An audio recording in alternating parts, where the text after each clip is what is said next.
अस्सलाम वालेकुम नाज़रीन। आजकल हम हरूफ मुक़त्तआत पढ़ रहे हैं।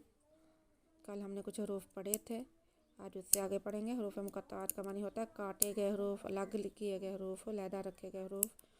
कुरान पाक की सूरतों में हम देखते हैं शुरू में बाज़ जगहों पे लहदा, पहले 2-3 हरफ का जो लफ्ज़ है वो लहदा लिखा होता है, उसके बाद आगे आयत शुरू होती है। वो यही हरूफ होते हैं साद, काफ, यासीन, तासीन, अलिफ लाम मीम। इनको हरूफ मुक़त्तआत कहते हैं। इनका मतलब अल्लाह ताला के अलावा किसी को नहीं पता, ना ही किसी को ये पता है कि ये ऐसे क्यों लिखे गए हैं। ये सिर्फ अल्लाह ताला की ज़ात ही जानती है। उसमें से हमने चंद हरूफ कल पढ़े थे, उससे आगे आज हम पढ़ेंगे। कल वालों के कायदा कुछ और था, आज वालों का थोड़ा सा मुख्तलिफ है क्योंकि उन पर शद आ रही है। तो हम मीम पे शद करेंगे और जितनी मदें हैं उन्हें अच्छे तरीके से अदा करेंगे। तो सबक शुरू करते हैं। अऊज़ु बिल्लाहि मिनश शैतानिर रजीम, बिस्मिल्लाहिर रहमानिर रहीम। अलिफ लाम मीम। कुरान पाक में ऐसे लिखा होता है, असल में ये वाले हरूफ हैं। इन हरूफ की ये मुफरदात की मदद से ये हरफ बना है।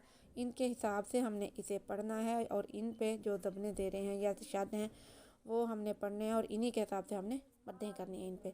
तो अलिफ पढ़ा गया, लाम के साथ अलिफ है, लाम अलिफ और मीम तीन मिला के लाम बना है।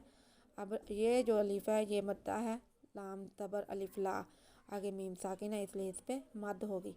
उसके बाद मीम के साथ मीम ने मिलना है, तो मीम मुशद्दद हो गई। मीम मुशद्दद पे हम गुन्ना भी करेंगे और मीम के बाद फिर या सॉरी साकिन है और मीम के नीचे देर है, या मद्दा है, आगे फिर मीम साकिन है, फिर मद होगी, यानी कि 2 दफ़ा मद होगी और मीम पे गुन्ना भी होगा। तो हमने बहुत एहतियात से इसे पढ़ना है। अलिफ लाम मीम। 4 अलिफ के बराबर एक मद को हमने पढ़ना है। पहले अलिफ पढ़ना है, फिर 4 अलिफ के बराबर यानी कि 9 अलिफ के बराबर हमने इस हरफ को पढ़ना है। और गुन्ने का एक अलिफ ज़्यादा है, वो 10वां अलिफ हो जाएगा। 10 अलिफ के बराबर ये लफ्ज़ पढ़ा जाएगा। अलिफ लाम मीम।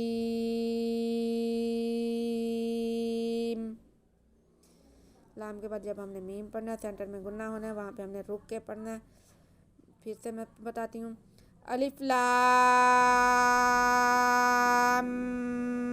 मीम।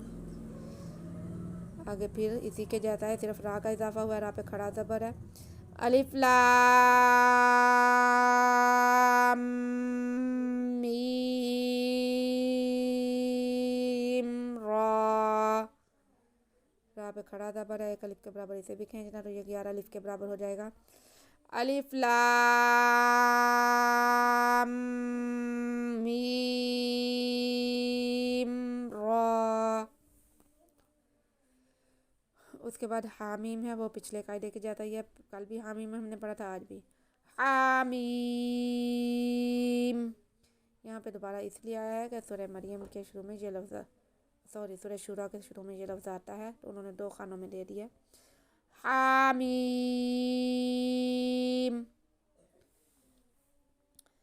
आइन सीन क़ाफ। ये देखें हामीम, हा के अलिफ मद्दा है, उसके बाद या मद्दा के पहले मीम, या के नीचे या साकिन से पहले मीम के नीचे देर, तो या मद्दा हो गया, आगे मीम साकिन है इसलिए यहाँ पे मीम पे मद है। हा को खींचना 1 अलिफ के बराबर और इसे 4 अलिफ के बराबर। हामीम। आइन, ये मद लाजिम है और ये मद लाजिम लीन है। आइन या साकिन है, आइन पे ज़बर है, या लीन है, आगे नून साकिन है इसलिए यहाँ पे मद होगी, आगे सीन के नीचे देर और या साकिन है, या मद्दा है, नून साकिन है, यहाँ पे ये वाली मद लीन है, ये वाली मद वो मद्दा लाजिम है।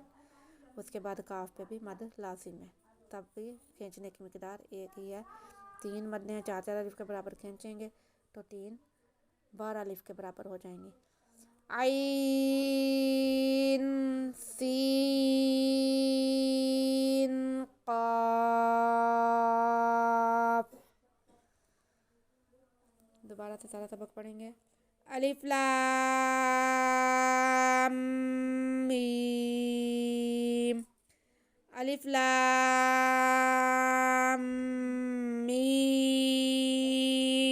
रा, हामीम, आइन सीन क़ाफ। जी नाज़रीन, आज का सबक हमारा यहीं तक है। कल इंशाल्लाह आगे पढ़ेंगे। आप इसकी मशक करें, ख़ास तौर पे जहाँ पे गुनाह होना है उसकी मशक करें। अल्लाह आपका हामी व नासिर हो। दुआ में याद रखें। वीडियो समझ आए तो लाइक और शेयर करें और चैनल को सब्सक्राइब करें। अल्लाह हाफिज़।